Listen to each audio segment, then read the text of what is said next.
Sparks and Rondo.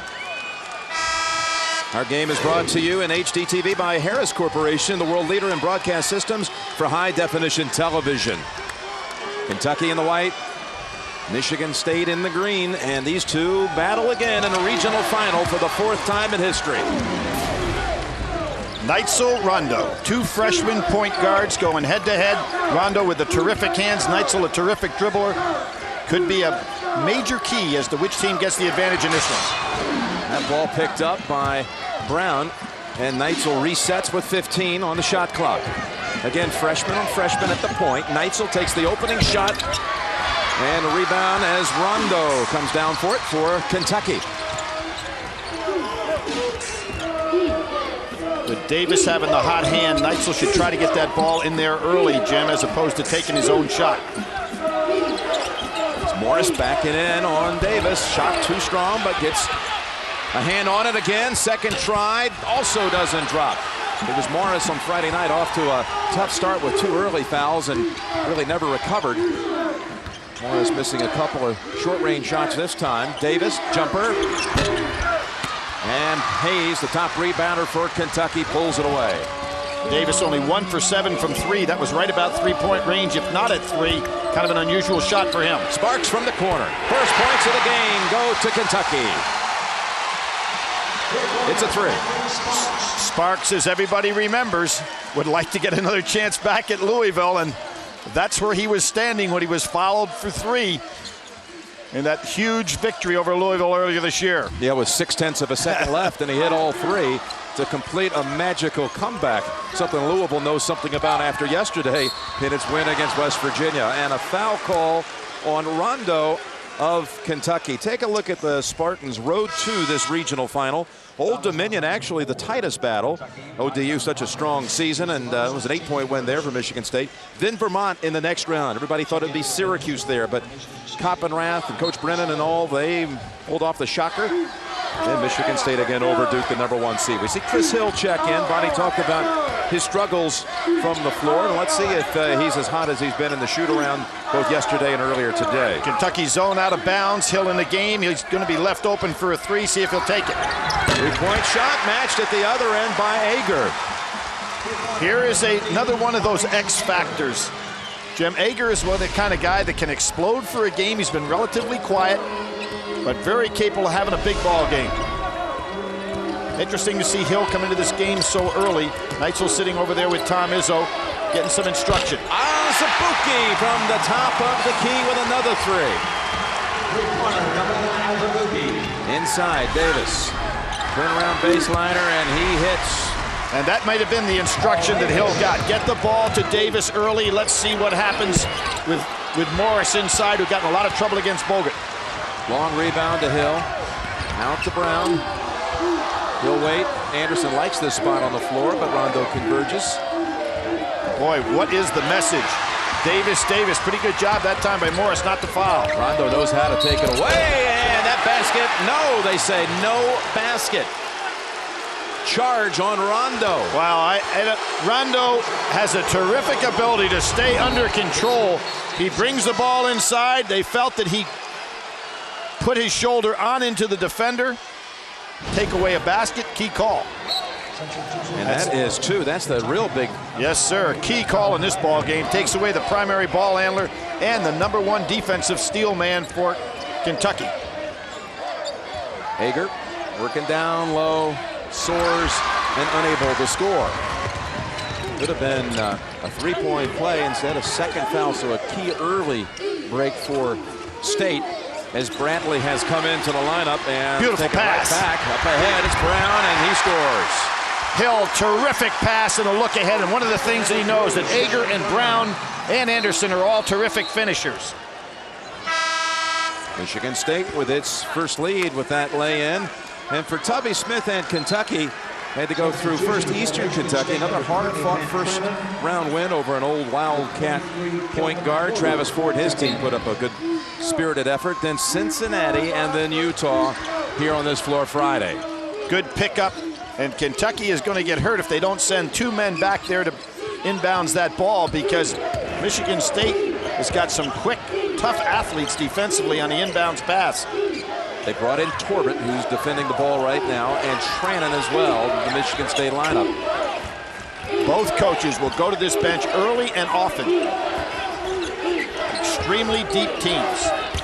Morris still unable to find it from close range. Sparks almost launched it, but Brown closed in. Good decision, a great recovery by Brown. Back to Morris, getting a lot of early looks, and this time he's able to get it home. Well, Jim, he's already been on the floor longer than he was the entire game the other day. Torbett short with that one, but Spartans control. Brown's ready to fire, and he nails it. That's a three. Brantley finds a seam. Great pass. Morris, I'm not sure he was ready for it at first. And a reach-in foul on Torbett. Michigan State 10-8 at the first break. Sparks is taken out of the game. And Kentucky and Michigan State will substitute so freely. I mean, it is, when you look at these two teams, a matchup of two of the deepest teams in college basketball the whole year. Morris at the line for Kentucky to shoot a pair. Well, Morris had 11 against Tennessee in the first round of the SEC tournament. And then he didn't have really a good game until Cincinnati, where he came up huge with his first double-double of the year, 11 points and 12 rebounds in a game that Kentucky continued their mastery over Cincinnati. But then he had a nightmare of a ball game against Utah. Played only 5 minutes, had 4 fouls, and was out of there. Jim, what did you figure? Well, it was 90 seconds for 2 fouls. Yep. In 2 minutes and 13 seconds, he had his third. And that was on down the road in the second half. Now, they set him down and kept him out the rest of that first half Friday night. What about Rondo here with the 2 early ones? I think that is a bigger problem for Kentucky than is Morris, because I think that Rondo does such a great job defensively and keeping the team in the offense. Bradley may be as good, if not a better scorer, but there's an example. I think the decision-making of Rondo is far superior to Bradley. Well, Hill read that lob, and he took it away. Torbett on the drive, and Kentucky comes out with it. Robbie Moss.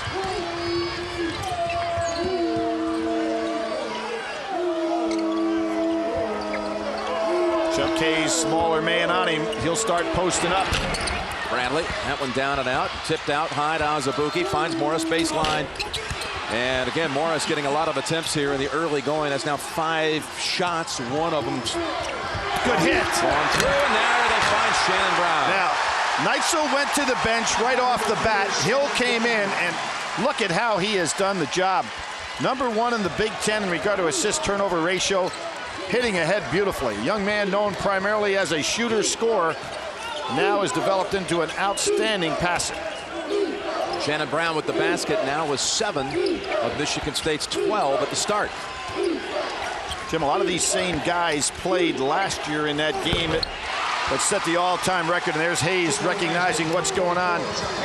But when you look back at how many players Kentucky lost off of that team, you know, 4 outstanding starters. So this Michigan State has much more experience than Kentucky. Davis got pinned underneath. For those who don't know what you're talking about there, that was the big game in December of a season ago. 78,000 at Ford Field, the biggest crowd in the history of basketball. Billy, you were there at Ford Field.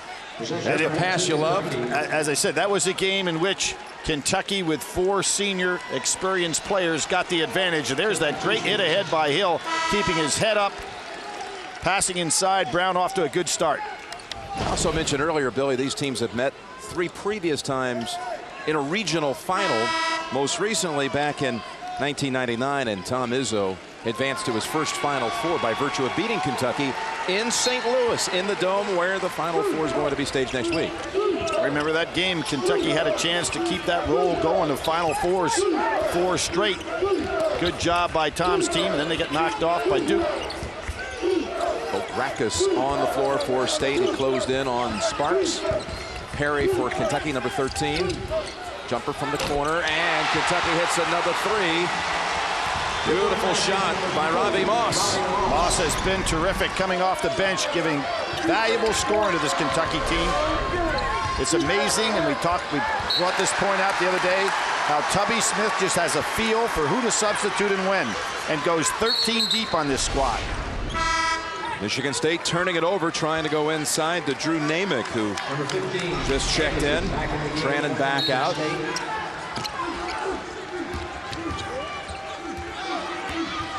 They have 11 players on this Kentucky team that average almost 10 or more minutes a game. Tough step back shot. Namath clears it away for State. No Kentucky player averages more than 26 minutes a game, so fresh bodies constantly in the lineup. Same as that Kentucky team in '96 that Rick Pitino took to the Final Four and won a national championship. Nobody there averaging over more than 26 minutes a game. Orb Jute, number 10 on the floor for Kentucky, so pivotal in the game on Friday night. Anderson outside, no, Moss. Anderson, who hit the jump shots from the outside to get Michigan State rolling the other day, coming up short there.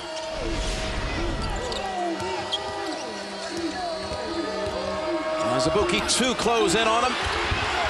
Ball on the floor, the arrow belongs to State. The Louisville Cardinals, 20 points down yesterday in the first half to West Virginia. Win in overtime. They were the first to make it to the Final Four, and Rick Pitino, third different program he takes to the promised land. Providence, Kentucky, where he was so dominant, and now at Louisville.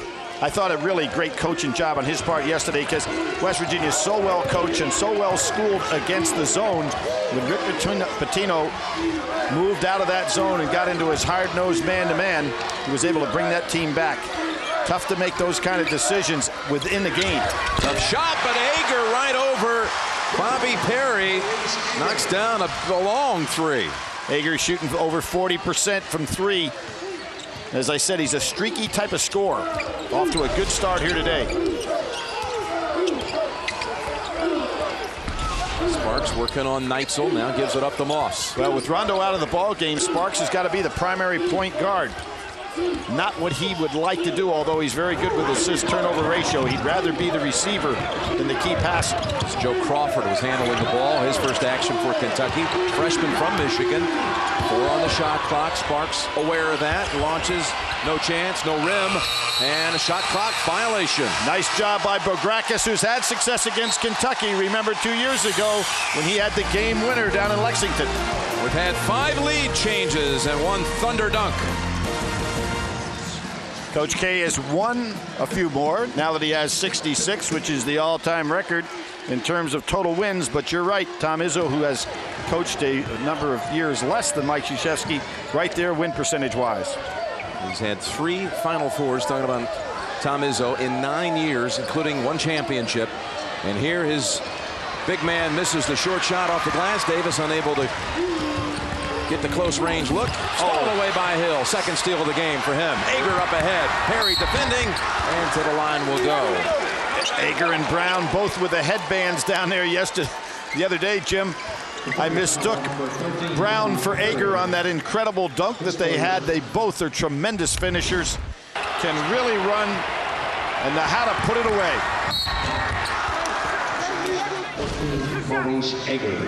This young man, a junior from Detroit, was voted by the Big Ten coaches to the second team. Really, a player who really upped his scoring average this past year. 13 a game, second on the team to Allen Anderson, and Hayes back in for Perry. Jim, you know what's kind of interesting? Ager moves up to that second team. Hill, who had been a preseason first teamer a year ago and made second team, didn't make a team this year, and Torbert likewise. So Ager has really stepped up and done a fine job, and that's not that those other fellows slipped off that much. He has just been outstanding. And here you see, with Rondo out of the game, Kentucky has not handled their half-court offense as well. Kentucky has missed its last 4 shots. Nice job by Hayes. He's got Anderson on him, though, and Anderson's at 6'8". He's got the size. Hayes played for Tom Izzo back in 2003 on the United States Pan American team. Hill driving all the way, and boy, what a boost for Hill, who has struggled so much in the tournament from the field.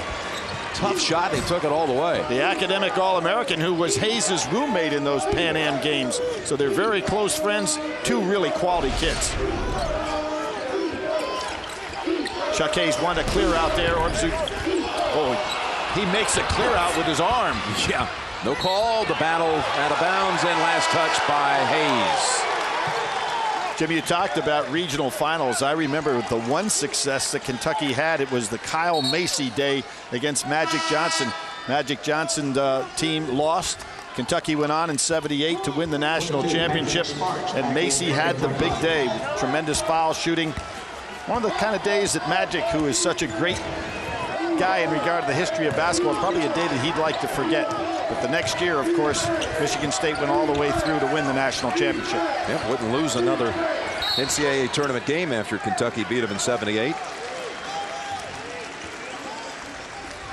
Now, how about that miracle comeback by the Fighting Illini? We watched it last night, Billy.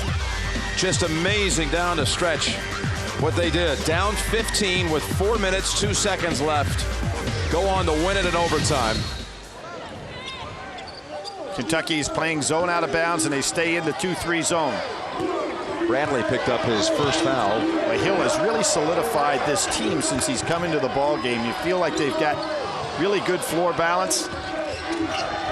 Corbett back on the floor along with Trannon for Michigan State. And remember, when Hill came to Michigan State, he was primarily a 2-guard, maybe even a small forward. Marcus Taylor got injured. Hill had to become the point guard and filled in admirably. Tipped out of bounds by Hayes. 9 seconds for Michigan State on the shot clock. Plenty of time, but with Davis out of there right now, there's not really a true postman on the floor for Michigan State.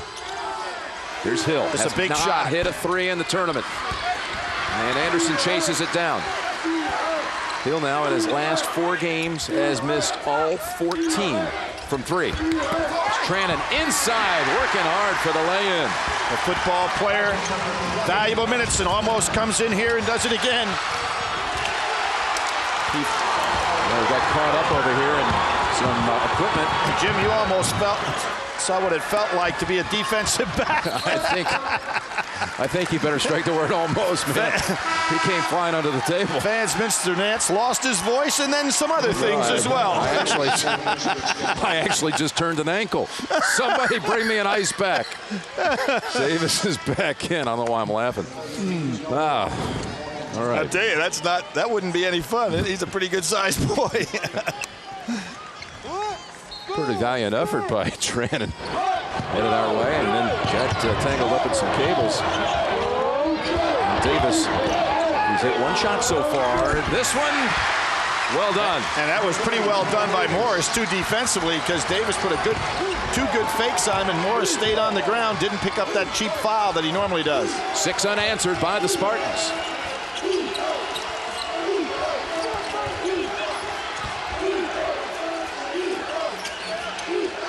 Trannon doing a good job. He's got enough strength to stay with Hayes. That time he gets beaten on the baseline. Chuck Hayes really knows how to think his way around the game. Tomorrow, Everybody Loves Raymond. You can find out which episode viewers chose as their all-time favorite. And get ready to count down the final 4 new episodes of TV's #1 comedy, Everybody Loves Raymond. That's tomorrow on CBS. And you can see again, Jim, when you look out on the floor, you know, where are the starters? It's amazing how both of these coaches will go to that bench. Hill on a reach. Yeah, Hill right over the top of Moss. Hill unable to hit from the outside, but he had a nice dribble drive for another. Stayed in front. Illinois and Louisville already set, as well as North Carolina waiting to discover its opponent next Saturday in St. Louis. Michigan State really packing things back inside. Saying to Kentucky, other than Sparks, show me you've got somebody who wants to take a 3-point shot. Morris banks bodies, takes the shot. Tipped up, no, Bradley. They've had some close looks, some good looks for Morris. Unable to convert close range. Torbett with that upper body strength. Ball squirts out to Sparks. Pretty good decision by Sparks. Michigan State was back defensively, didn't have the numbers. Kentucky's going now 10 minutes of playing time with Rondo on the bench with 2 fouls. That one short, followed up by Crawford. Well done. First field goal for the Cats in over 3 minutes. Well, Crawford and Bradley, 2 of the freshmen. Bradley almost made it an offensive tap-in. Good pass. Paul Davis got his legs tangled with Morris. Well, here is Chris Hill out of Indianapolis. The senior has had a couple of steals in this game already. This assist. And a beautiful basket over Bradley. 3 assists in all for Chris Hill. Well, in the Duke ball game, Duke had only 8 assists, 22 turnovers, and 20 of those 22 turnovers, it led to 29 points. A lot of that credited to Hill with that defense and hit ahead. Sparks with the 3, and he hits again. Now for Sparks, that's his second 3-pointer of the game. That's notable. I'll tell you why in a minute. Corbett comes up short. Hayes pulls it down. Kentucky's got a little run going. Got some numbers, too. Crawford's a good finisher. No-look pass over to Thomas. Sparks hits the 3, then gets the assist. 7 unanswered for Kentucky. On the floor right now, you've got 3 off the bench. Hayes and Sparks, the 2 starters, still out there. A good breaking. There's a push-off and no call whatsoever. Game is tied with 6 to go in the half.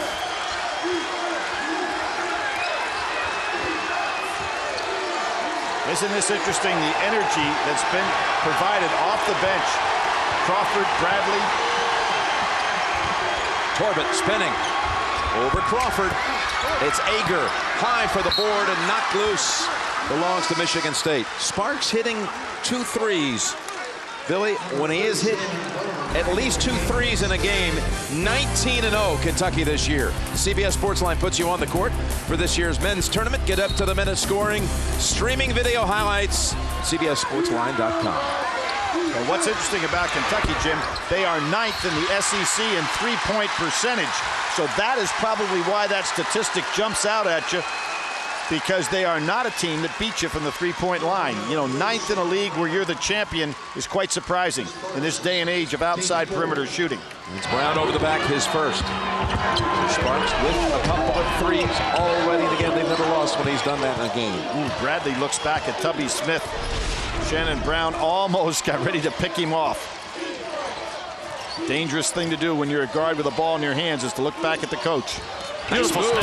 Hayes left Anderson flat-footed, and Kentucky's back in front. Hill lost it for a moment. Sparks on the floor, and the arrow to Kentucky. Hayes back-to-back plays, made the play, and immediately got back on defense, ready to go, Jim. An experienced veteran. He's been nothing but a winner, and we ought to point out, today he ties the all-time record for starts in Kentucky, matching the great Alex Groza. His 110th consecutive start. Hill goes out, and Izzo a word with his senior. You take in consideration that was Alex Groza, Adolph Rupp's Fab Five that won 2 straight national championships and was a major part of winning the '48 Olympics. So that's quite a record to tie. Be on any sentence with Alex Groza in that regard. A reach in, it's called on Neitzel. Neitzel and Crawford, the man he fouled, squared off last year in the Michigan State High School playoffs. I'm actually going to call that on Ager. Ager's first. Neitzel, though, coming out of Wyoming Park High School, and they play Crawford's Renaissance High School up in East Lansing, and the whole Michigan State team, having lost to Nevada in the tournament early, was there to watch their future point guard. Lob pass, Thomas. Thomas has come in off the bench and hit a pair. Tubby Smith with the most unlikely of heroes. Thomas with the good tap in and hit the fine lob. This team understands. Tubby said, I came from a family of 17, so I don't mind playing all 13 guys. It's all part of one big happy family at Kentucky.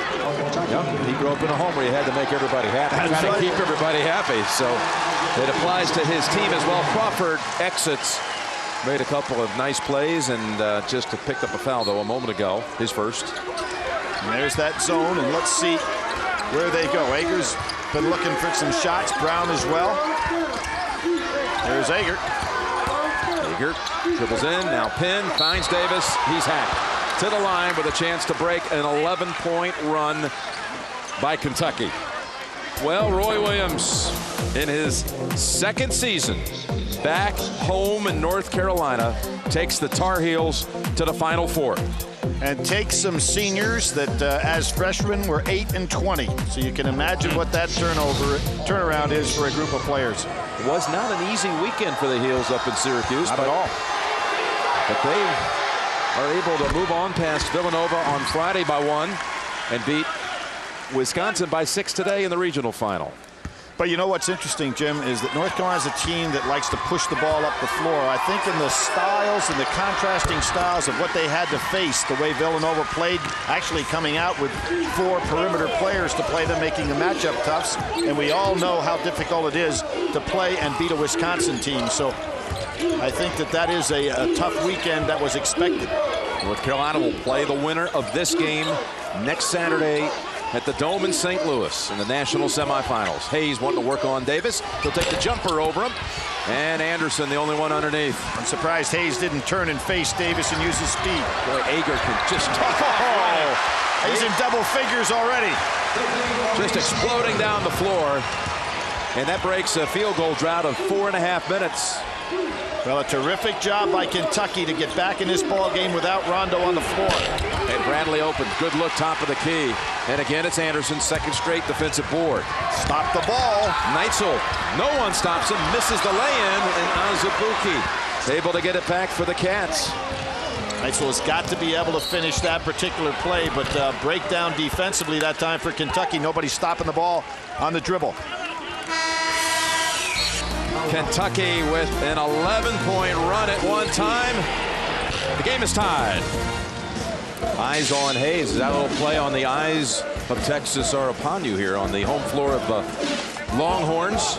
Texas has been a pretty good state for Kentucky. What are they, 6-1 all time? Never lost. Well, the last 2 times they played in the state in the NCAA tournament, they went on to win a national championship. One of them was, in fact, of course, in San Antonio for the championship.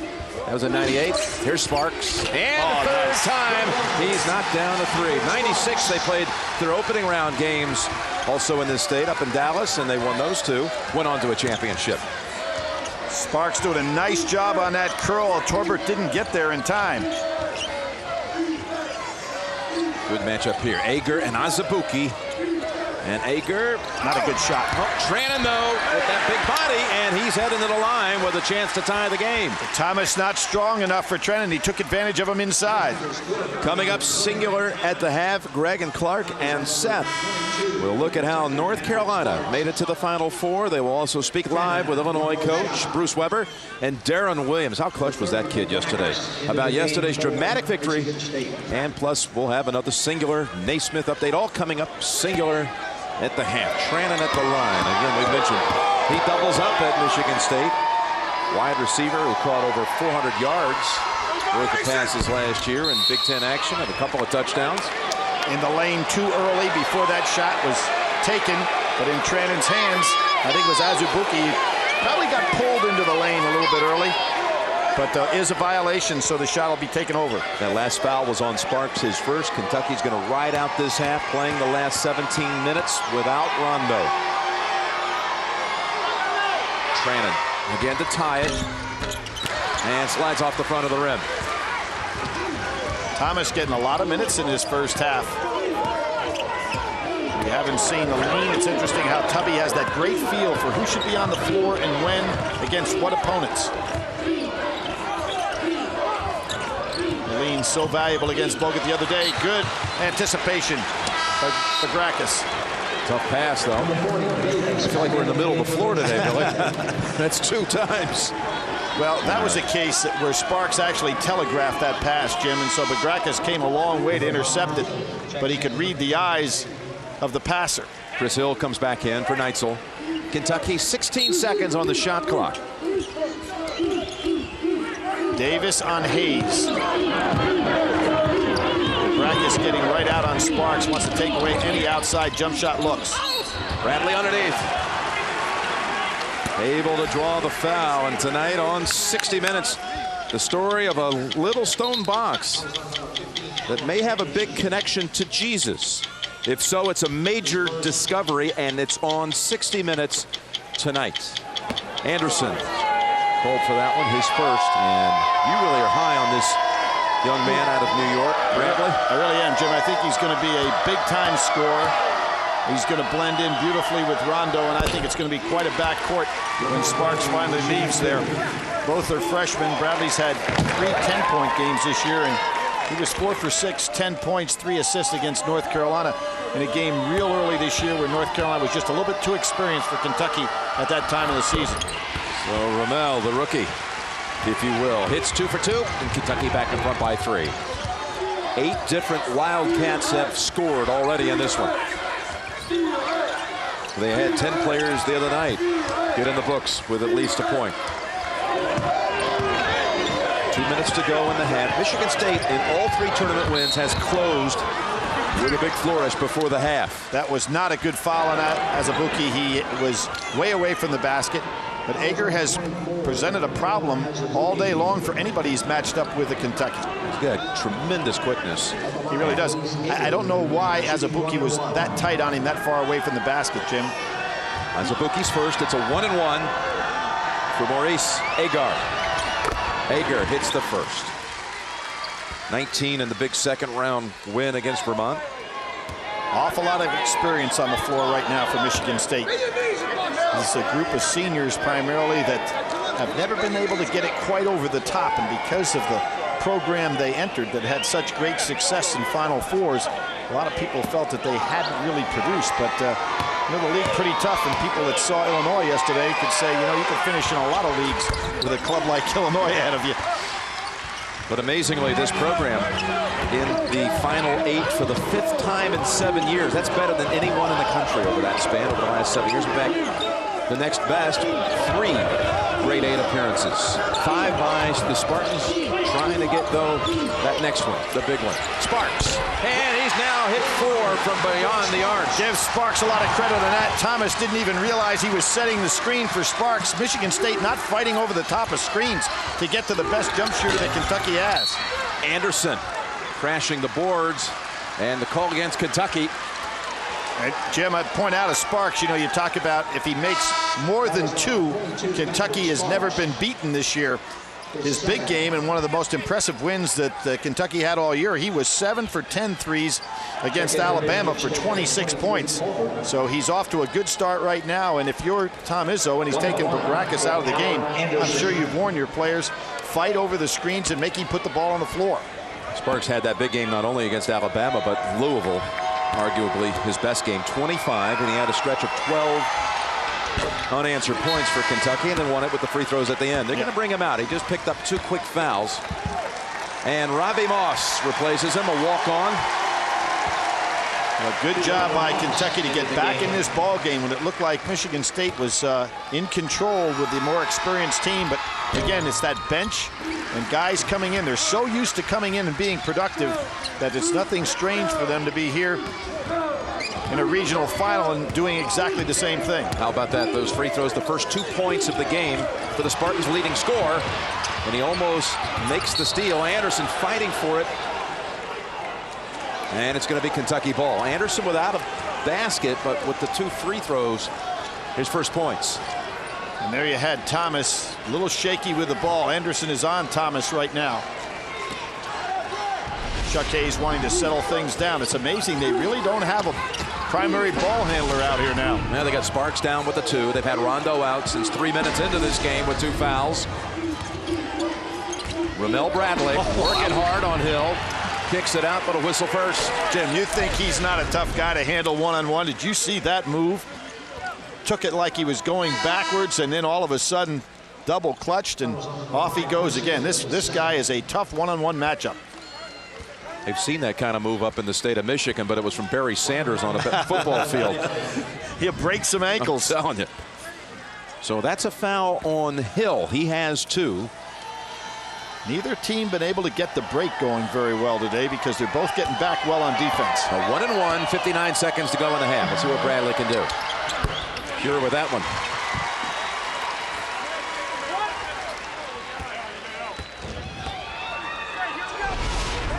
Been to the line only 40 times this year, but again, statistics are really something you can't follow. Only plays 12 minutes a game. Got them both. Lead back up to 4. A little bit three-quarter court pressure, man-to-man. And a timeout called by Michigan State. Well, Kentucky had to sit down Rondo early, and they had to find another spark plug, and boy, did they ever. It's very difficult to handle Sparks. We're going to see the ball hit down. Thomas moves in. Sparks comes around. Bograkis can't get there in time. Sparks ends up with a good look. There's the screen. Bograkis gets caught with a screener. Sparks hits his third three of the ball game. Off to an excellent start. And Sparks hitting 4 out of 5 from 3 in this half. Now you got to look. Thomas is guarding Davis. If you're Michigan State, got to get the ball to Thomas inside against the weaker man. 8 seconds on the shot clock. Onzubuike looking around defensively. Makes the switch over to Hayes. Hager shot. No go. Davis underneath. Back out. And that's a shot clock violation. Hager, did it ever touch the rim, Billy? The Hager jumper.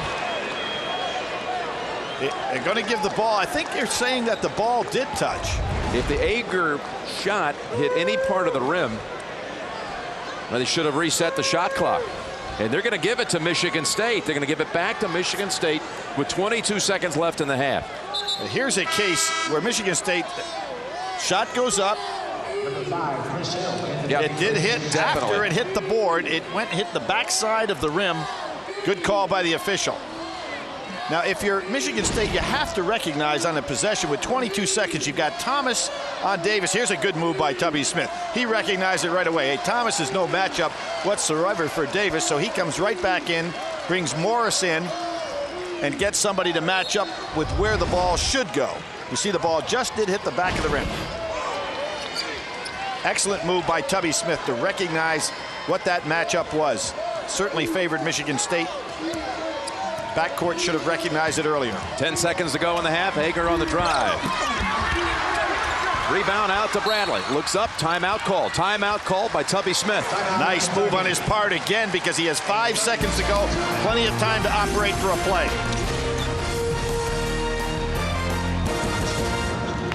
Jim, you see, why do coaches get paid? Now, you saw Tubby Smith making some great adjustments in a matter of seconds. Got Morris in the game for defense. Now he calls the timeout, giving himself, oh, I don't know where that ball is. Tubby, I'm sure, thought the ball was all the way up at half court. But he didn't get it. He gets it down at the back end. And I thought he felt the ball was at least at three-quarter court. Hayes snaps it over to Bradley. Plenty of time, 5-4. You can go the length of the court. Splits the defenders, banks it up, and boy, just falls off the front of the rim. Good decision by Davis, too, though, Jim. That ball was on the rim. He was going to try to snatch it off. Stayed away. Kentucky was 7 down at one time, came back to lead at halftime. Greg Gumbel continues to the road to the Final Four in a moment. And is solid in every phase of the game. All right, Rondo back on the floor for Kentucky.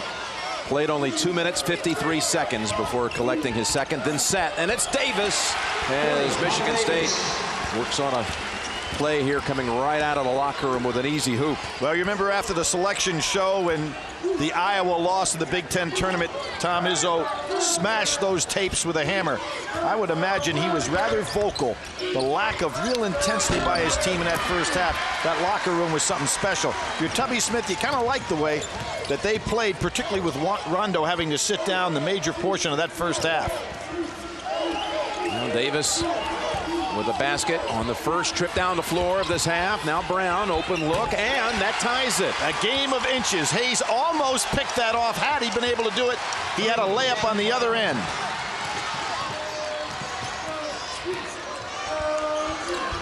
Morris trying to get position. Good job by Davis inside. It's Morris backing in Nice. And over Davis. Al Morris, who had a nightmare of a game against Utah, doing a nice job there against Davis, who up to this point has really been stellar in the low post. Going to go right back and attack inside. Davis spits it back out now. Shannon Brown squares up, three-pointer, yes.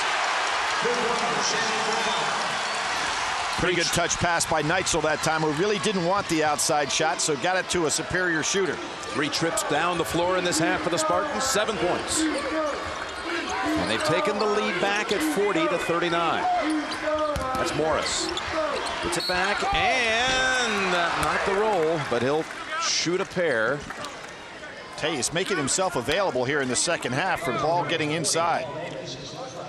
A foul on Davis, his first. Illinois and Louisville first up next Saturday. Then North Carolina against either Michigan State or Kentucky. Morris to shoot 2. You told the story, Billy, about Tom Izzo on Selection Sunday. As they were awaiting the selections, the brackets, he put a tape in for his team of some of their lower points of the regular season, showed them that, then took it out, put in a tape of their loss from the Big Ten tournament against Iowa, showed them that.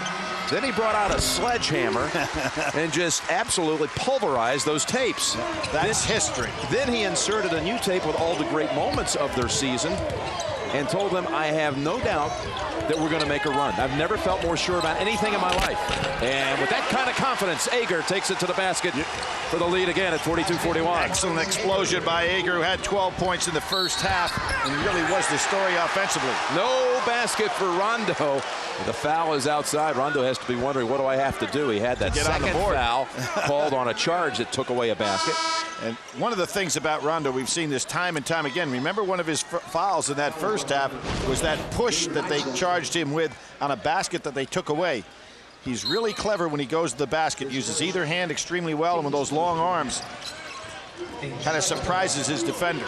Well, Neitzel, who's guarding him now, was called for that last one, his first. Long arms, you see the hands, you see him being able to just palm that ball with those big, big, long fingers. Rondo takes it inside, and this time they're going to score the hoop. That's going to be, he'll have to come into the game right away because Rondo's just abusing Neitzel. Takes him inside, uses that shoulder, longer arms. He's only listed about 1.5 inches taller, but he plays probably 3 or 4 inches taller than Neitzel. Well, look at Neitzel. He picks up 2 fouls on this one trip down the floor for Kentucky. I thought we would see Hill in the ball game immediately here because Rondo's he has a good sense to how to play. He's gonna feel he has an advantage when he has the ball in his hands against Neitzel.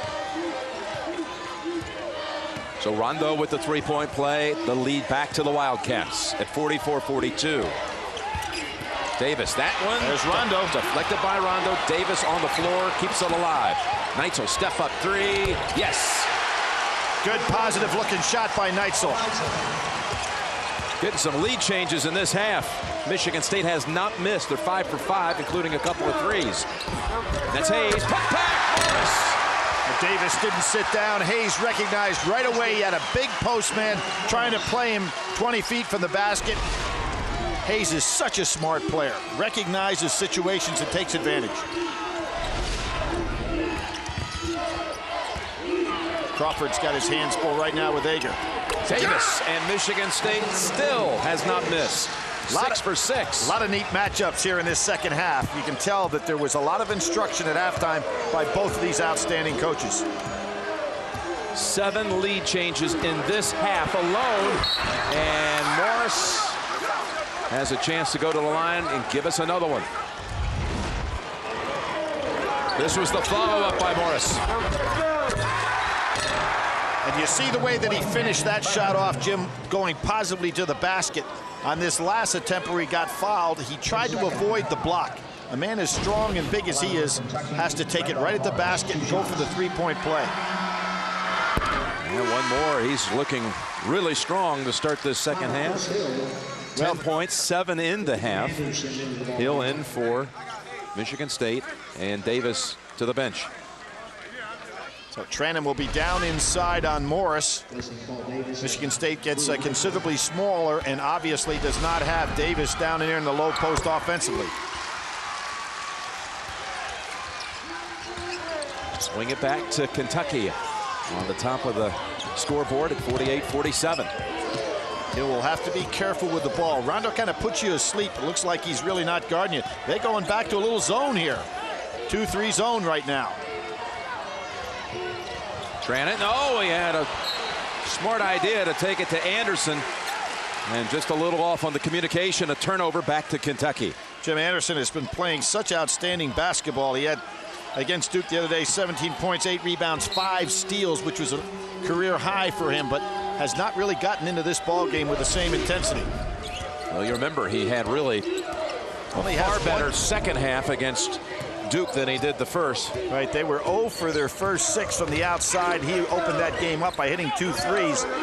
But right now, he is 0 for 1 in this game. He's got to be a bigger part of the offense for Michigan State. Rondo to Morris. And that pass picked off by Ager. Ager having a stellar game on both ends.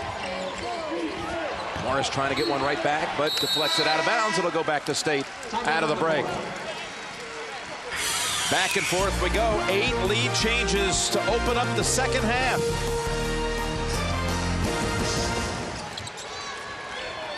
Anderson, Rondo, who is quite a defender, set the all-time record in a single season at Kentucky in steals, breaking Wayne Turner's mark, and he's already been in there a couple of times in limited action today, giving it back to Kentucky. Yeah, he just demolished the freshman record and now has 84 steals on the season and counting. 5 on the shot clock, and look at Brown soar in and draw the foul. Well, Brown and Ager, the twins out there with those headbands, and Brown just elevates here and defies anybody defensively to go up there with him. And he doesn't care if Morris is 6'10". It makes no difference. He feels that he can go above them. Morris with his first foul. And would like to get to the Final Four and join one of his old teammates. Wouldn't that be something? Who's there, obviously. D. Brown doing a tremendous job for Illinois. Can you imagine what these two guys were like on the same high school team? Mm-hmm. They were separated by just a year there in Maywood, Illinois. They're not related. D. Brown and Shannon Brown, and D is already set. His amazing comeback yesterday. The Illini from 15 down, 4 minutes to play. 2 former Mr. Illinois basketball. Hayes down inside. He and Anderson having a kind of a nice matchup. Hayes powering his way in and rewarded. Anderson needed some help there. You can't let a guy back a man down that far away, and Anderson got no help from the outside. Sparks cuts off that first step for Shannon Brown, which is so tough to defend. Davis has been out of the ball game for Michigan State a long time. It's a much better matchup right here now for Kentucky with Davis out of there. I think Morris is getting a lot of confidence. Crawford, the freshman, with the theft. Isn't it amazing how this team settles down with Rondo in the game as far as their half-court offense?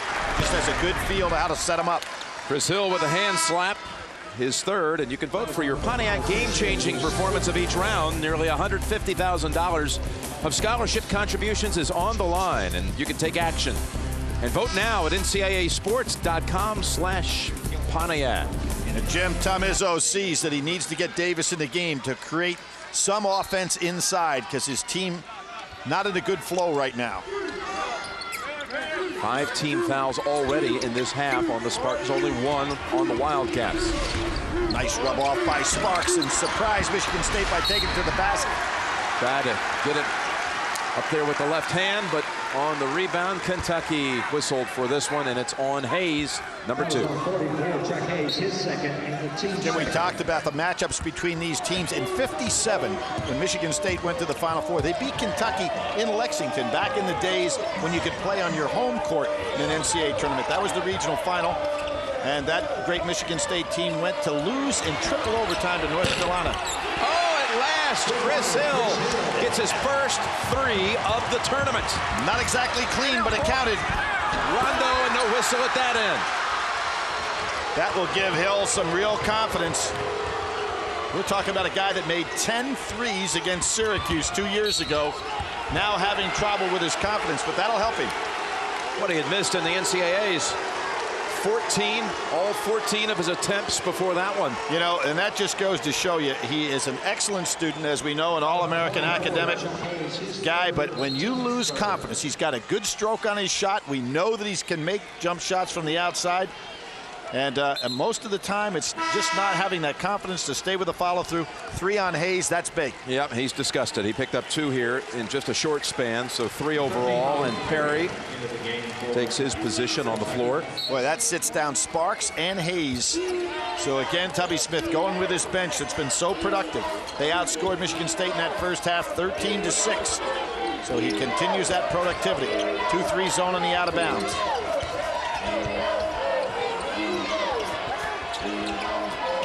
Davis, double down on him. There's Rondo. Taken away by Rajon Rondo. Boy, he anticipates so well out there. I mean, he has a lot of natural ability, but he also really thinks defensively.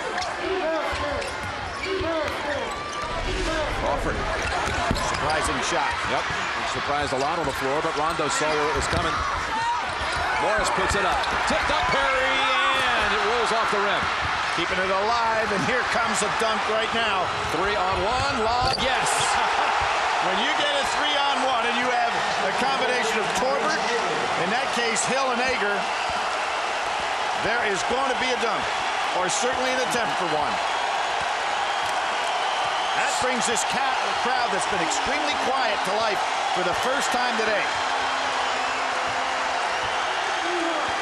A lot of neutral observers here, Jim. Primarily Texas people as opposed to the crowd we saw in Illinois yesterday that obviously was an Illinois partisan crowd.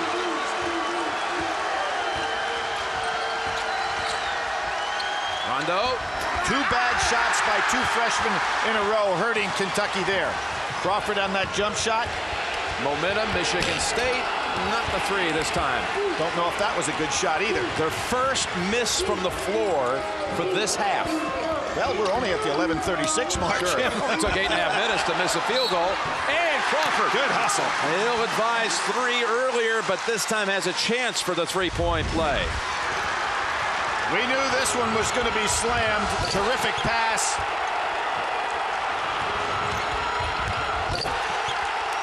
A flush. Torbert called for his second foul. Michigan State slams it home, has the lead. There's Tubby Smith.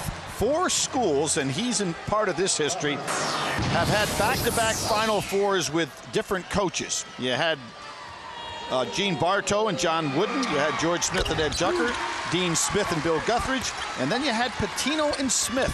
So Tubby got there the very next year after Rick left and won a national championship, trying so hard to get back. Rather unusual, and only 4 times in the history of college basketball has it happened. And he won it back in '98, again as a 2, and that's the position they were seated this year.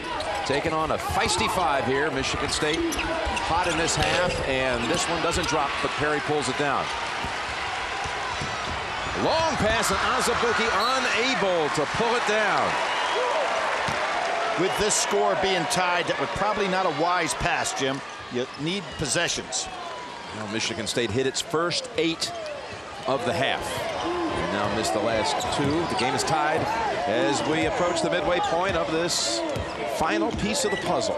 Neither team doing a real good job getting fast break opportunities. We saw in that breakout by Michigan State just a few minutes ago how good they are when they can get on the break. Shannon Brown, that was pure all the way. Perry didn't get out on him.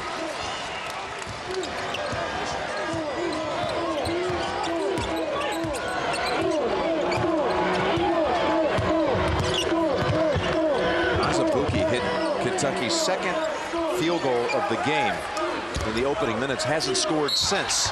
Well, it's interesting. Now Davis on the back here. The 2 leading scorers of both of these clubs not having much offensive production today. Again, the brackets. How many people across the country had all 4? We don't know the 4th, but Illinois, Louisville, North Carolina, Michigan State, or Kentucky to take on the Tar Heels in the second game of the national semifinals next Saturday. Jim, a little more trivia. Kentucky, Louisville could face each other in the championship game. Do you know, in the history of the college NCAA tournament, only one time of 2 teams, and they did it twice, the same 2 teams, have 2 teams from the same state play for the national championship. Ohio State and Cincinnati, back in the 60s, did that, and at no other time has it happened. Possibility here looms in this one. Can you imagine? Can you imagine that rivalry so bitter, so heated? That would be, of course, not until the championship round if they got there. That's what I'm talking about, playing for the championship. Only 2 teams have ever done it.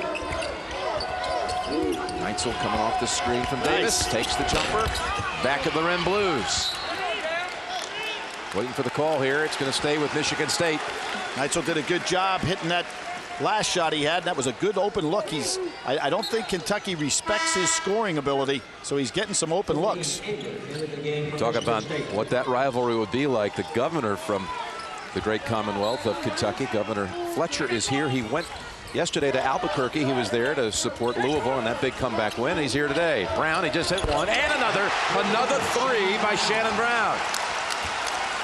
2 times in a row. Perry does not get out on Brown, who's got the good lift on that jump shot, and Michigan State getting some confidence now from the outside. Sparks, who's been the primary shooter for Kentucky. That was a really good catch by Bradley. Boy, was it ever. Oh, and he gets the bounce off the back of the rim. Now, obviously a good shot, but the catch is what made the shot.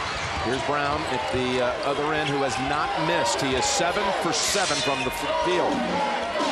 And Brown now has got Bradley on him. Brown's got some size. He likes to play on the perimeter, but he might be able to post up a little bit. Ager this time. That's a 2, not a 3. Kentucky not getting out on the perimeter shooters for Michigan State. That will really help Davis get some space in there if they continue to hit from the outside.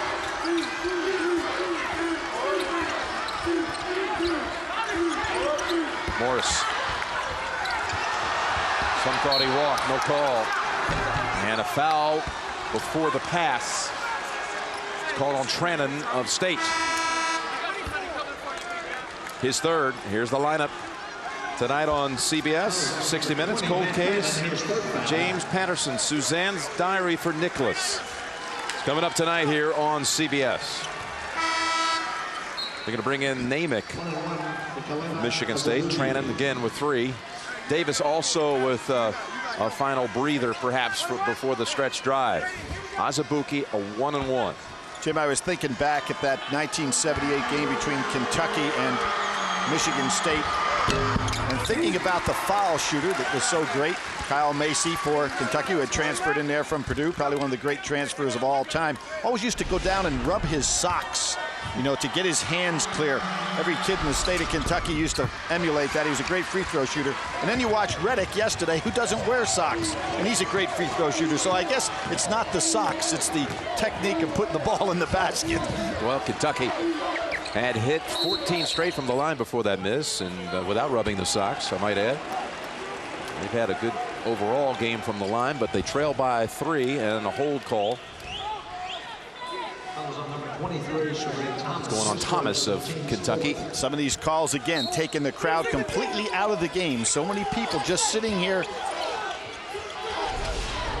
Almost a completely still arena. It's very interesting. Unusual when you consider how much is at stake. Anderson. And Anderson, this is what you thought just might be around the corner. That's his first field goal of the game, but what's happening right now is Michigan State really doing the job from the perimeter. Ager steals it, and over the hill, up ahead, Anderson. And Anderson, well, it takes him all the way to the 8-minute mark of the game to hit a shot from the field, and he hits on 2 straight trips. Michigan State with its largest lead of the game. They've hit 13 out of 16 in this half. That's like Villanova-type percentages. Leading by 8. Let's have a look at the line compiled by Shannon Brown of Michigan State. 7 of 7 from the field in this game. Well, Kentucky shot 61% against Utah for the game, but have you ever seen that kind of outside shooting by a team that's not necessarily considered a great perimeter shooting club in Michigan State?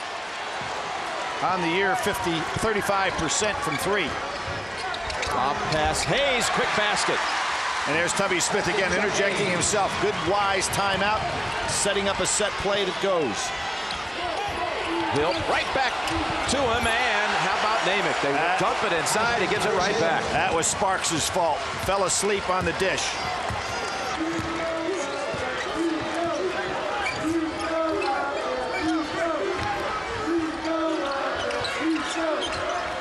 Sparks. And this was his only attempt this half, and that's just a loss of concentration and a turnover, Kentucky. Lackadaisical catch. Hill and Anderson have spent together not only in official practices, but all those pickup games. He knew exactly where he was going to be. And then Anderson came right back and hit his second field goal right after that. Got him going. They got 3 seniors on the floor right now for Michigan State. Anderson and Hill, along with Torbert. And a pair of juniors to go alongside. A lot of experience here. Going with the leadership down the stretch. Well, I said Kentucky beat this club last year, but Kentucky was the club that had the seniors at that time. A lot of experience, as you say, Jim, on the floor right now for Michigan State. That's a travel call on Davis. Now, Jim, Michigan State is hitting these threes. Earlier this year, Kentucky at Alabama set a school record, making 13 of 19 threes for 68%. That's being topped here in a game of much more significance. Well, they've hit 6 of 7 threes in this half alone. Talking about Michigan State. Moss in the game, a guy who has picked up this Kentucky team with some scoring. Let's see if he can do it again. Senior on senior, and the pass, well done by Hayes over to Morris. Morris with those lackadaisical catches the last 2 times that he almost turned it over once and did the last times. Got to be much more protective of the ball. Turbot in the paint, kicks it out. Hager sweeps it right to the outside, and Hill will reset under 6 minutes. Had that pass been thrown well, Hager would have had a nice, easy shot. Hager now, they go back, double down on Davis, squeezes it, over to Turbot, taken away Rondo. Rondo, Hill defending, Rondo, and that's a clean block by the senior Torbert. And there's the difference. Get the ball back out. Rondo did not have numbers. Look at Torbert at the other end. He got the spin. Flint, Michigan lives again with this Michigan State team. Lob, Morris banks it in. But how about Torbert? Maybe the greatest highlight stretch of his 4-year career. Huge block at one end and a dipsy-do at the other. 5 minutes to go, and Spartans lead by 6. Little reach-in call on Hayes. And here's where Rondo has to understand. He's playing against really 2 men there. It was a 1-on-2 break situation. Torbert times it perfectly, gets it on the way up. And obviously in the college game, you can pin it on the board as long as it's not on the way down.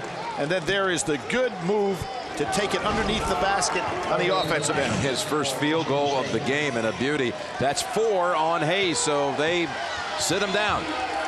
Perry comes in. Well, they know they've got a bench, but I don't think Tubby Smith can afford to keep Hayes out very long, being down in this ball game by 6.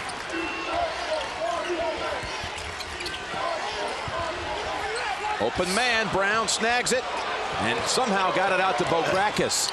And Rondo gets a piece. Under 10 on the shot clock. Well, I don't think Brown understands it, does he? He was looking at the coach. They travel. Yeah, what happened there, Jim? He had the ball in his hands. He looked at Coach Izzo. Should I take it one-on-one? And while he looked, he lost a 1.5 seconds and created the turnover. Hayes with 4. Rondo had those 2 early ones and able to go the rest of the way without picking up another one. Rondo with the ball here. Kentucky trying to chip away. Azubuike back out to Rondo. Awfully poised for a freshman. There are those big hands again. Sparks not in the game either right now. Where do the points come from with this lineup? Rondo drives, puts up the runner, and gets it to drop. And it's down to 4 with 4 to play. And the final berth and the final 4 on the line. And Jim, what that meant is Tubby Smith could still keep Hayes on the bench if he can keep it this close. Maybe wait down to the 2.5 minute mark. See if he puts him back in now. Well, the largest lead was 8. The Cats have brought it back to 6. Torbert with some highlights for the Spartans, who lead. I really thought Tubby Smith would go, and at the 3-minute mark, he's got 46 seconds within 4. This is an important stop for his young team right here. Pass out high to Davis. And you notice how they're keeping Rondo away from the ball, is Michigan State. because he's the kind of guy can turn you over. Well, they've turned it over now. 3 of their last 4 trips, the Spartans. They've got 8 on the shot clock. In trouble again.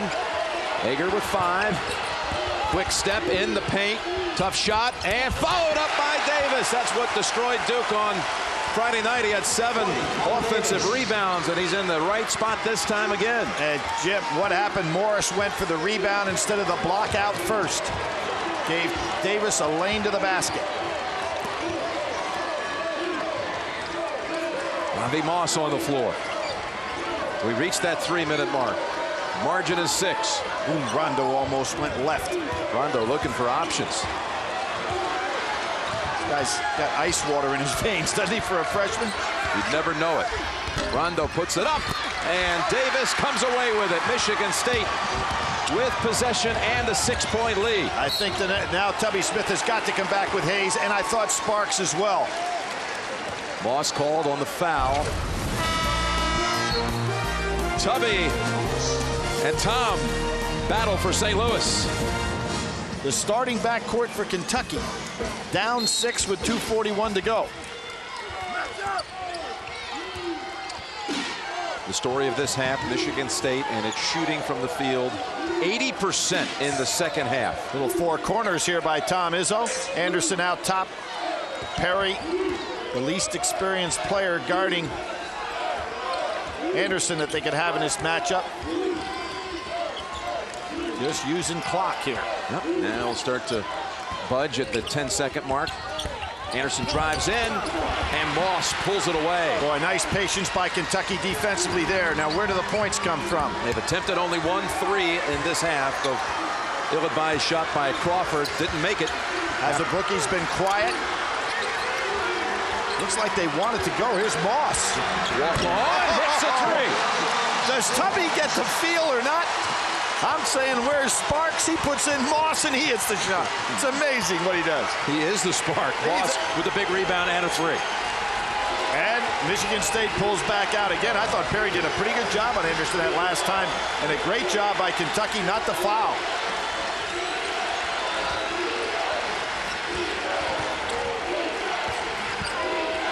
Double down on Davis. Kick it around.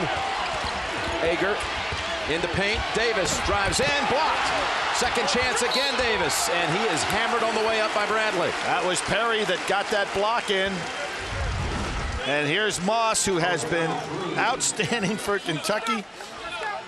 He was 2 for 2 threes in that game against Utah. Played 14 minutes, but such a valuable 14 minutes. Davis, 2 shots. Davis at the line for 2. Young man who really did well with his free throw shooting against Duke the other day. Well, last year when they played in that game at Ford Field before 78,000, Davis had 14 attempts from the line, Billy, and hit all 14. Kentucky knows all too well what he can do at this point. Let's check the CBS Sportsline stat of the game, and no doubt it's all about the shooting here in the second half for the Spartans. Complete tournament coverage, CBSSportsline.com. Davis, 1 of 2, and a 4-point lead. Spartans with 1:17 on the clock. Bradley penetration maybe. Keeps the ball alive. Azubuike quiet for so long, and now hits a 3. It's down to 1. 1 minute to go in Austin. Another thriller in a regional final. Now they're up on their feet. I don't know if Tom Izzo wanted the timeout that quickly. Timeout, Michigan State. They were once known as the comeback cats. They're the rally cats as well, from 8 to 1. Spartans utilizing one of their timeouts. They have 2 in the pocket, leading by 1, 50 seconds to play. Chris Hill back in the ball game right now. They will have to give up the ball. Down to 24 seconds on the shot clock. Lob it in, Davis. Back out high. Hager couldn't find the handle, would have had an open 3. Yeah, Jimmy was anxious to shoot and didn't make the catch first. Fumbled the ball. 40 seconds to play. 10 on the shot clock. Hager back out high. Brown, who hasn't missed today, launches from the top of the key. Tipped around and out to Moss. Kentucky, 30 seconds. Bad pass. Oh, Bradley takes a brutal fall to the floor. Now let's see, can he can he play right now? Boy, he took a shot.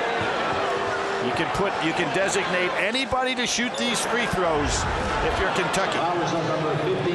Foul on Anderson. Wow.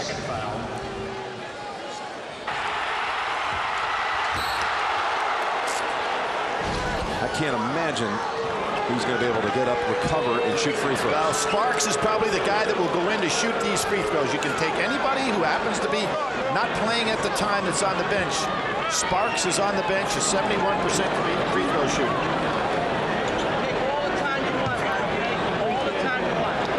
Jim, you know what's really interesting? Lukasz Orbsu is really the highest percentage. I don't think they're going there. You don't think they're going there? No, I think Sparks will come in to shoot these free throws. By the way, free throws if he makes the first. That was the 9th team foul on Michigan State, so it'll be a 1-and-1. And Sparks is checking in right now. Well, that was a dangerous pass to make, and a terrific job just to catch the ball and keep it alive. Ramel Bradley, freshman from New York, bleeding a little bit from the mouth. Michigan State trainer has also come over to assist.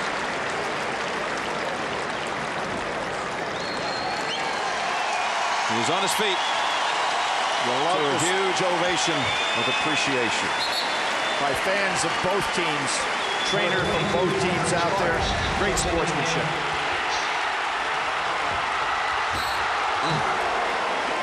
Sparks, in fact, has been the chosen one by Tubby Smith. Homegrown kid out of Central City, Kentucky. His whole dream growing up as a young boy was to one day play for the University of Kentucky. But his journey first began at Western Kentucky, transferred after 2 years. He will shoot a 1-and-1 with his team down 1. 27 seconds to go.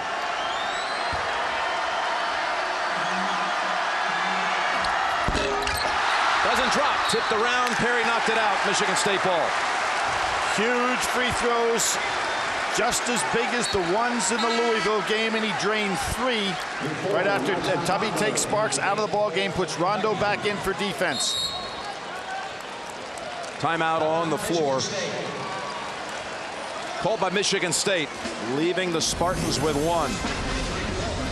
They'll have possession, 1-point lead when we come back to Austin. And Hayes, guys that all can play solid D. They're not going for the foul. They wanted a travel call on the Kentucky side. No whistle, and a reach-in. Azubuike sends Brown to the line for a 1-and-1. And don't forget, Michigan State has all season long been either the top free throw shooting team in the entire nation or right near the top. Actually, after their Iowa performance in their Big Ten tournament loss, they fell back to number 3 in the country. And kind of an oddity, their losses, even though they've been a great free throw shooting team, were because they lost valuable points down the stretch at the line. Didn't come through in a number of games, Billy. Including that Iowa game where they were 15 for 30, but they had the 5th best team free throw shooting in Big Ten history this year. And here is one of the best that they had. Shannon Brown, number 3.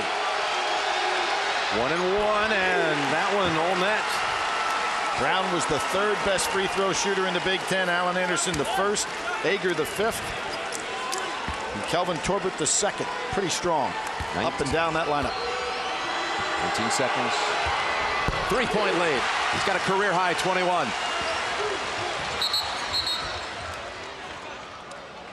Whistle. They're gonna make him inbound it again, even though was a few. Well, they're going to reset the game clock. Now, I think it's a good deal right now, and I'm surprised Sparks is not back into the ball game now, but Robbie Moss been a good outside shooter, Azubuike as well. Timeout, Kentucky. Will they go for the quick 3, or what do you do? I think you bring a guy like Sparks in and have 3 perimeter shooters here. Penetrate and kick. Go to OT. Well, they both played an overtime game this year. Kentucky, Michigan State lost at Indiana in a game that they had an 18-point lead. Indiana is a team that's the only common opponent, and Kentucky beat them. Kentucky burns a few seconds, takes another timeout. Sparks needs to get it in. Out to Hayes and back to Sparks. Trannon on him. Sparks over Trannon. Got a hand on it underneath Azubuike. Back out quick. Azubuike short. Out to Sparks. One last chance. In and yes! Can you believe it? Sparks has sent the game to overtime at the buzzer. Unbelievable. A young man who just missed a foul shot. That hung on the rim for, it felt like 5 seconds. Another overtime in a regional final. Unbelievable. We had it blown up each time. And every time it got tougher and tougher to call. I think that was the correct interpretation. And now you have Hayes with 4 fouls, not starting here in overtime. 3 of the 4 regional finals to overtime. That's the first time in the history of the tournament.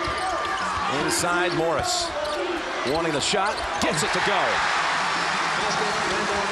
Rondo almost picks it off. Oh, he tried to make an appeal, but it went off of Hill's hands. You have got to be careful inbounding that ball. Rondo's with those long arms and great anticipation can be a real problem. Michigan State in trouble again.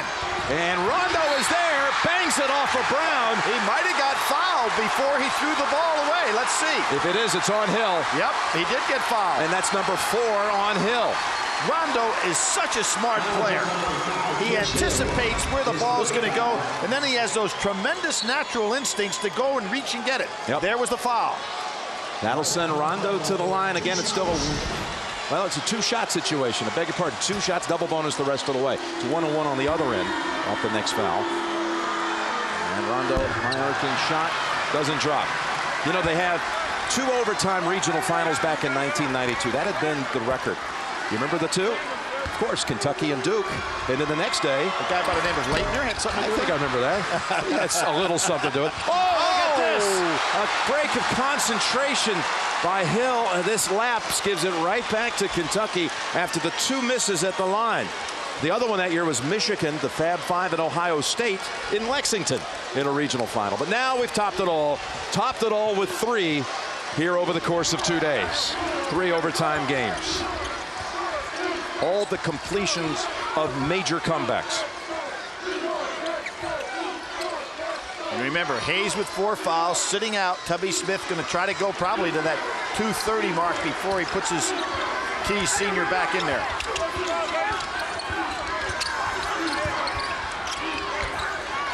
Azubuike drives baseline. He is bumped on the outside by Shannon Brown. And again, a double bonus. Azubuike to shoot a pair. It's really interesting, Jim, when teams get a game to go into overtime, the energy it creates for that club that creates the overtime situation. You can see right now, Michigan State kind of unsettled a little bit here to start it, even though they've got the veteran club on the floor. Azubuike's first goes. You know, we saw once that last-second shot was being reviewed at the end of regulation, the Kentucky group, including Saul Smith, the coach's son, with cell phones. There are no replays allowed inside the arena. They were making calls outside to see what people were saying. Do we have a chance? Are we going to lose it? Is it going to be taken away? And no, we're on to overtime, and the first 4 here go to the Wildcats. Michigan State has gone now over 4 minutes without a field goal. Let's see if they can settle down. Into Davis. See, they're just a frustrated club right now. Hill, a 3, not close. Back out to Brown. Hill, one more time maybe? No, he bypasses it and drives in. Jim, there's where the confidence that Hill no longer has on the jump shot. That ball came back. He should have been ready to shoot. He's got the stroke. He just does not want to take it. He does. There it is. Long rebound, Davis, and that's a foul on Kentucky. Azubuike saying, wait a minute, he was behind me. No, I think that you had Davis going for the ball with 2 hands. Good call. 3rd foul on Azubuike. Put Davis at the line for a 1-on-1. His 3rd foul. Paul Davis, 1-and-1. Torbett back. Hill out. I think Tom Izzo, look, you see Tom Izzo's motioning to him with the shot. Take that shot. Kentucky on a 17-5 stretch to send it to overtime and lead. Hayes is about to come back in, missed the front end of the 1-on-1. Loose ball, though, and look at State. The fight for this one possession. Torbert, senior, in and out. Boy, that dipped down. They still got the ball. This is a fourth try on this one trip. This one goes. Shannon Brown. Great offensive rebounding by Michigan State. They are a tremendous rebounding team. 7.5 more than their opponents. It paid off there. Boy, how about that one trip? How many times could it have gone right back to Kentucky? And the kids from the Spartan side wouldn't quit. Down to one.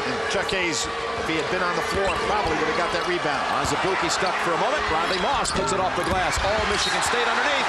But they knock it out. Two players battling for it. Torbert and Davis. They collide, and Tom Izzo. Easy. That was an easy rebound for Davis. Sparks is coming back in for Kentucky. Hayes is already on the floor. Trannon of Michigan State replaces Anderson.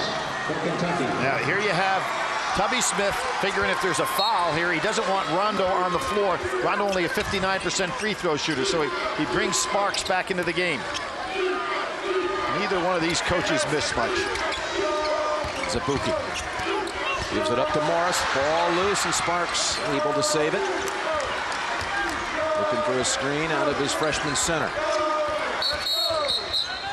Timeout, Tubby Smith. Tubby, he didn't have a good feeling. No, he was at half court. He said, I don't like the looks of this thing. Well, let's end this right now. This uncertainty. Talk things over. Kentucky ball up one. We say we electronically enlarge the picture through the switcher. And our crew, Bob Deacus and Bob Fishman and all the team, Scott Sickler, our technical director, trying to add a little clarity to an incredible moment that ended this game in regulation. Sent it to overtime with the make, with the three. Solid screen by Sparks for a kick out. Nice play by Kentucky. Not this time, and rebound out to Davis. Boy, he was really spotted up, squared up, and off the mark on that one, Sparks. That's a beautiful set play, though, that Tubby Smith set up. It wasn't executed properly, but really a great idea. 2 minutes to go in the overtime, and Michigan State can take the lead back on this possession.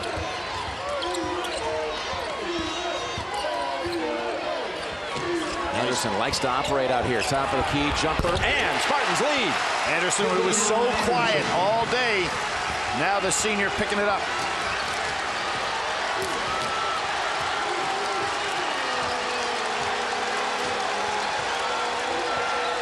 Kentucky with their starting lineup on the floor. You don't see this often.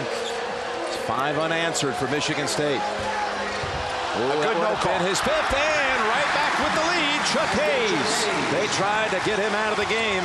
Michigan State tried to draw the charge. Anderson on a flop. Is this enough suspense for 1 weekend of basketball? We've got 1:10 left, with a berth in the Final Four on the line here in Austin. Outside hand check. Well, Jim, I said that Michigan State beat Kentucky at Kentucky in a regional final back in '57. Can we go for a triple overtime? Because that's what happened to Michigan State in the next game when they played North Carolina, to triple overtime. North Carolina, the only team in the history of the NCAA tournament to win 2 triple overtime games in the Final Four, beating a Michigan State team and then beating Wilt Chamberlain in Kansas. Double bonus the rest of the way on each side. 2 for Ager. And wow, remember what we talked about, how at crucial times this year in 3 situations the Spartans crumbled at the line, which just goes against everything they'd accomplished as a team. 3rd in the NCAA overall as a team. And Jim, with the exception of the Illinois loss, those others are games they could have won. The Duke game without question, Wisconsin game without question. Iowa in the first game of the Big Ten tournament. One more for Ager, just to tie it, and he does. Back comes Trannon. Out goes Anderson. Trannon back into the ball game to play Hayes. Upper body strength. Ager out, Bograkis in. Ager did not want to come out there, but right now you're going to see a lot of offensive and defensive changes here, anticipating fouls and timeout situations. Remember, Hayes has 4. Azubuike picked up his 4th a moment ago. 1 minute left in overtime, the first overtime if you are Prophesizing here. You see it as a triple dip. Who knows? Hayes, this similar to the move he made last time. Now skips it over to the corner. Rondo. Yeah, but Rondo's not an outside shooter. 38 seconds to go. 10 on the shot clock. Freshman Morris. Freshman Rondo, step back. 3 on the shot clock. Azubuike off the mark. Raise the rim. Rondo again over there. And the ball belongs to Kentucky. They can hold it for one shot. That was Rondo again with that incredible anticipation of his to go over and slap that ball against the Michigan State player. 25 seconds. The shot clock is turned off. That kid really understands the game. Tubby holds up one finger. Sparks reinforces it. One shot. One shot.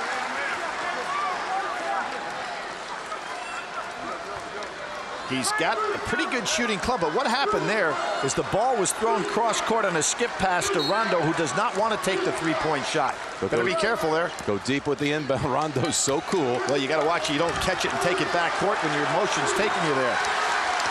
They step forward with 20 seconds, looking for the win and the Final Four. Will it be number 4, Rondo?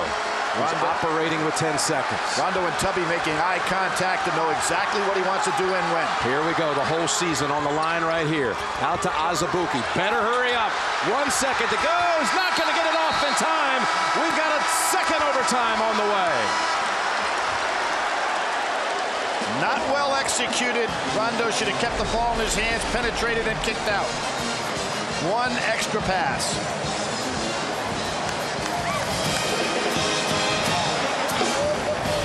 What happened here, Billy? Well, Rondo should have kept the ball in his hands and penetrated. Azubuike's shot, had it gone, would not have counted. It was too late. We're going to a second overtime. For Gus Johnson to come here. He's had some close ones, hasn't he? He must be in the audience somewhere because Gus locks you in. Let's give Lynn Elmore a little credit for that, Oh, yeah, too. well, Lenny as well. Illinois and Louisville already matched up in one national semifinal. North Carolina, by the way, played Kentucky earlier this year in Chapel Hill, if it would work out that way, back in December. And Carolina beat them 91-78, but Michigan State trying to go to the Final Four for the 4th time under the direction of Tom Izzo in his 10 seasons. Jim, really critical foul situation. Azubuike has 4, as does Hayes. So Tubby can't afford to have Hayes on the floor. They beat him on the tip play, and Torbert fouled on the way up. And careful here, who is this on? That's going to be Azubuike. That's his 5th. He's gone. Yep, that was really critical. Now, where do you go? Tubby's got a deep bench, but Azubuike is an experienced scorer, slashing scorer that is really going to be lost here. He's going to go with Crawford. He's going to go with another freshman, Joe Crawford.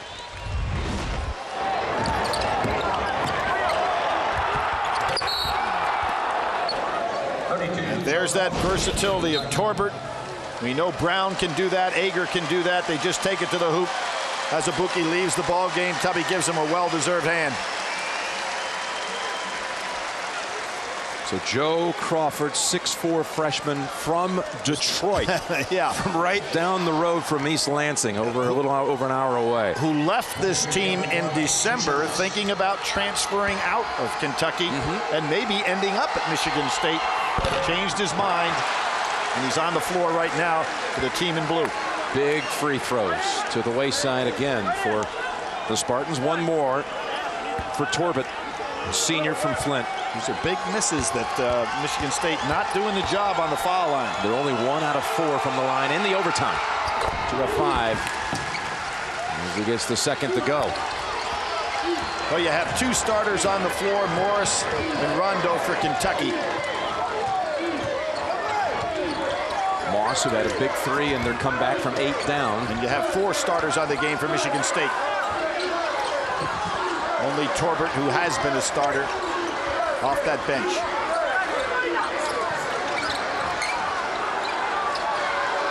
All the fans are standing. Nobody in their seat. Yeah, Rondo looking for something here. With only 3 on the shot clock, Crawford has to take it, and it never touched the rim. So out comes Michigan State, up ahead. Brown on the break, he'll wait. Jim, 2 bad possessions for Kentucky, not to get better looks. They had an opportunity to end this ball game, let the clock get away from them. Anderson gets the screen from Davis. Anderson from the line, back of the rim. Ager climbs the ladder. Up and back to the line off the foul. It's going to be on Morris, I believe. Michigan State doing a good job on the boards. Here you have Sparks. We'll see how this game got to this point. And you know what's getting overlooked? In all of this scrutiny over was the foot on the line, and eventually they ruled that it was in fact a three, is how long that ball just seemingly hung on the rim. Well, the shooter's touch. You know, a guy who's a good shooter gets that ball to lay up there softly. That completed an 8-point comeback in the last 5 minutes and 25 seconds of regulation. And Tubby Smith at 3:56 again, trying to save Hayes on that bench till he can get down under that 3-minute mark. Ager, he's able to knock down both at the line, so Michigan State, the first 3 points of the second overtime. Now it's Torbert on Rondo. Rondo's got to get better penetration. Gives up the ball easily. Kentucky looking for some options. Seem a little stuck down here at this end of the floor right now. I think Rondo's got to get the ball in his hands and keep that dribble alive and penetrate off the dribble. Again, there he goes. Down to 10 on the shot clock. Outside, Crawford took the shot on the last possession. Players all over him. It's pulled away by Shannon Brown. Crawford comes in, and again, they're having to put up a desperate shot to beat the shot clock. Tubby Smith can't wait any longer. He's got to come back with Sparks and Hayes, because the club he has on the floor right now, not really putting up good shots.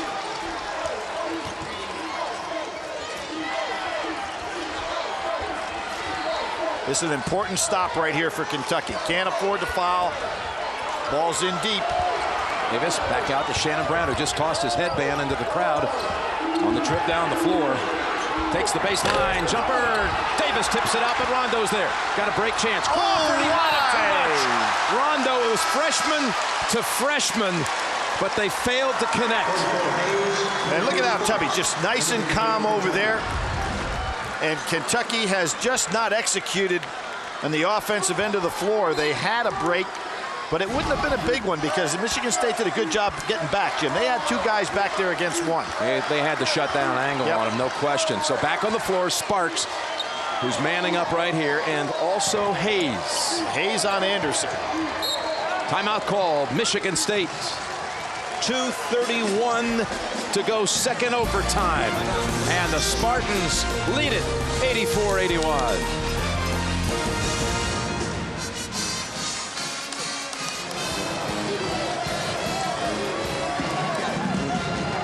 Louisville, Illinois, North Carolina have already sealed berths for St. Louis. One of these two will also join them. Well, we've got two guys that have led teams to national championships out here, so you've got some real brain power these last few seconds working. Both standing. Well, boy, watch the back of the heel there for Torbert. The official checked it out, but he wasn't that close. Are they trying to set up Anderson on Hayes to try to draw that fifth? Anderson drives in, too strong, put back by Davis. And there's Morris again going over to help out instead of letting Hayes play the man. Nobody there to block out Davis. They'll have to be the Rally Cats one more time. A lot of inexperience on the floor for Kentucky has kind of let them down, not surprisingly, with guys that are that inexperienced. Moss, three, front of the rim, back of the rim, tipped up Morris, and he is fouled on the back. I think that's going to be Davis following Morris. Watch Paul Davis. You see where Hayes goes and drives on that ball. Morris knows that he can't block that shot, so he should play for the miss. See him come over here, Jim? No chance for the block, and that allows Davis to come from the weak side and put it back in. Davis, the freshman will learn with more games. Davis at the other end picks up his third foul, Billy. And Randolph Morris has been pretty steady at the line today, the 6'10 freshman from Atlanta. 7 of 8. He's got 2 coming. But you got to play percentages here. He's just a 60% free throw shooter on the year.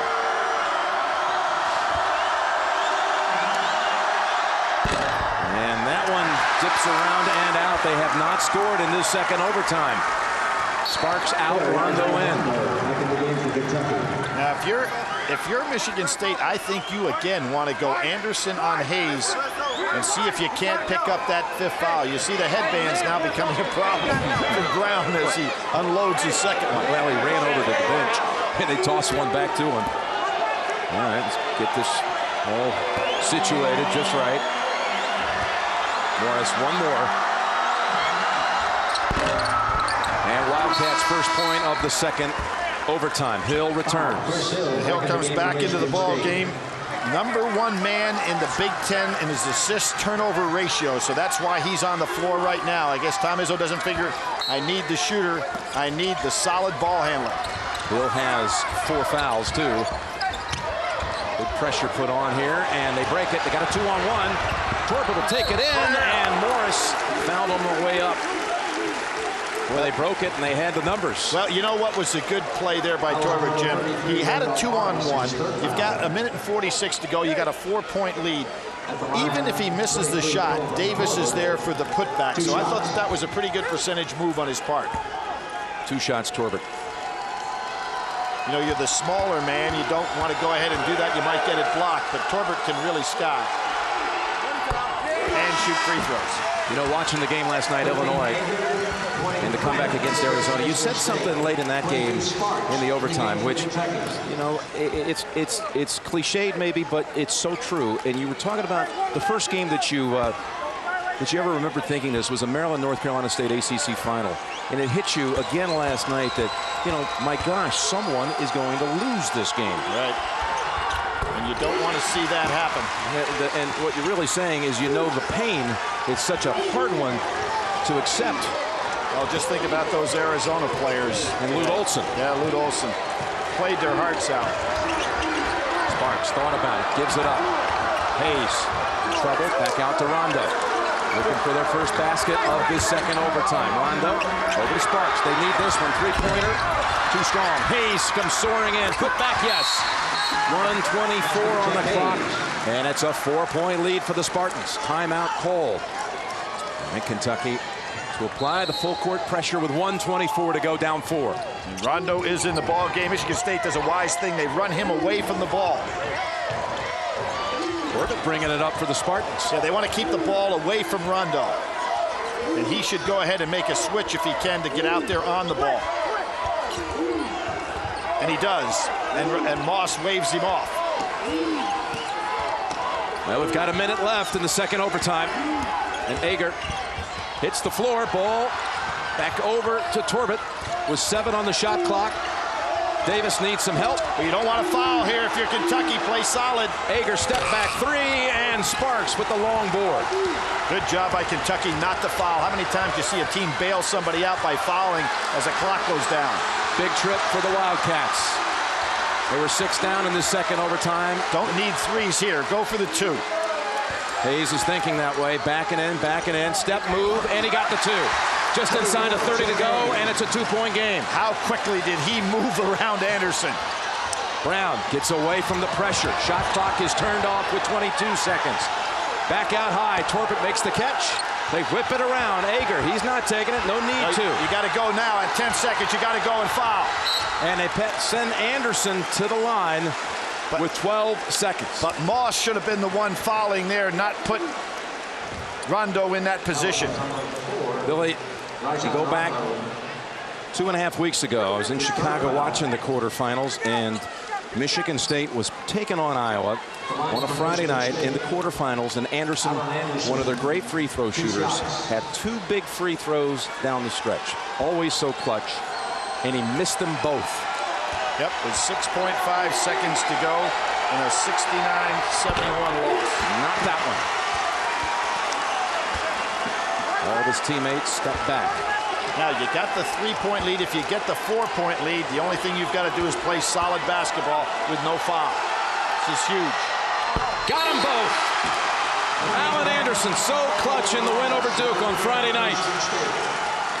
Brings it back to 4 with 12 seconds. And Michigan State takes the timeout.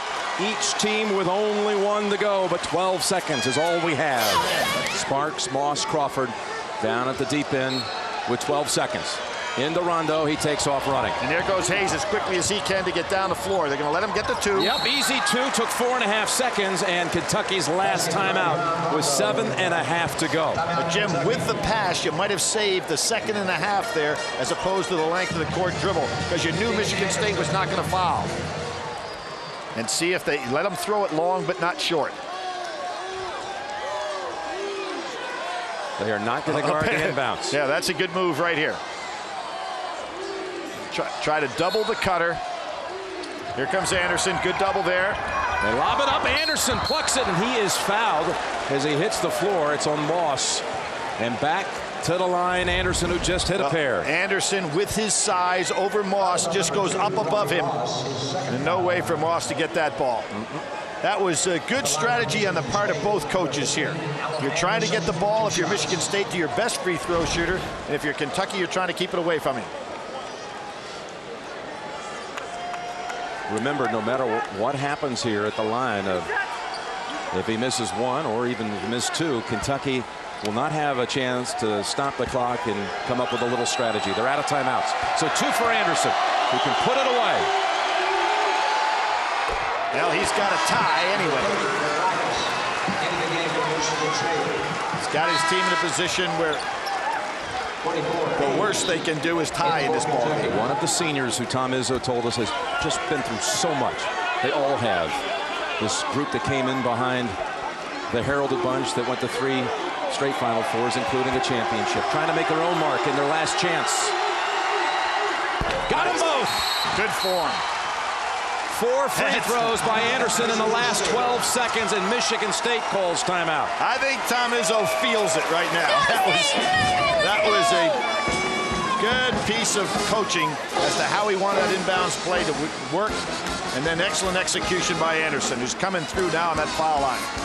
And we should mention the man that's #1 all time in that regard is none other than John Wooden. Yep, 47-10 all time. And here we go. This is going to take too much time. Yep. Rondo driving in, misses the shot. Torbett rebounds, and he is fouled with 0.4 of a second to go. The celebration is underway on the Spartan bench. And there's a guy with his head down that should never have to put it down. Chuck Hayes, who has represented not only Kentucky basketball, but college basketball as well as it can be represented. Well, what said Tubby Smith, in his own words, said, in my 8 years at Kentucky, he's been the greatest ambassador for the program since I've been here. This will be the end for Hayes at Kentucky. Young man that wanted originally to go to Kansas.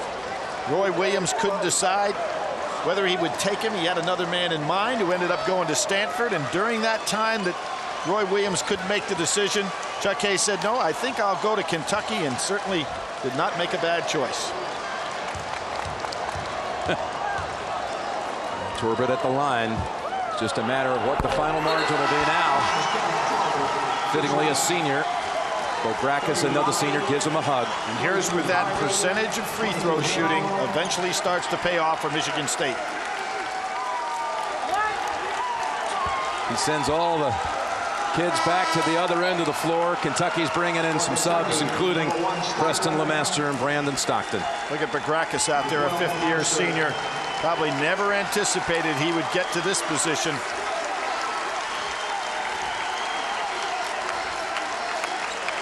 Torbett, a Mr. Basketball from Michigan. So much expected of him when he came out of high school. There's Flint. There you see Chuck Hayes leaving. Great ambassador to the game. Quality gentleman.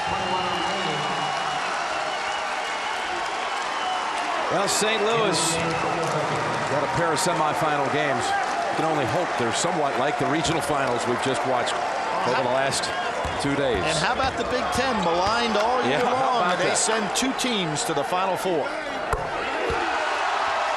Well, they got them both. They hit their last 9 free throws. It's just an inbound now, and it's over. The march to the arch belongs to Michigan State in double overtime. What a day, what a game. Let's send it to Greg Gumbel in New York.